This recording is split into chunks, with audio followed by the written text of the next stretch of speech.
In today's video, I'm going to teach you how to view multiple boards in Trello. If you work across several projects, being able to quickly move between boards keeps everything organized and saves a lot of time.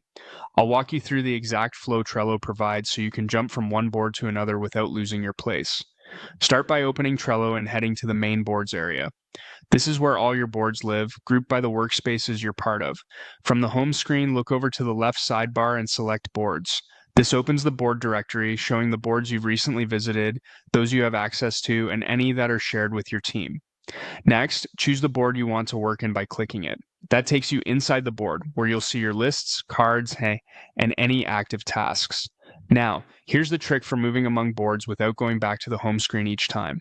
At the bottom of the board interface, look for the Switch Boards option. Click that to bring up Trello's Quick Switcher. The Quick Switcher opens a compact panel that's designed for speed. At the top, you'll see a search field. This is the fastest way to find another board when you have a long list of options. Start typing the name of the board you want to visit, or even just a distinctive word from its title.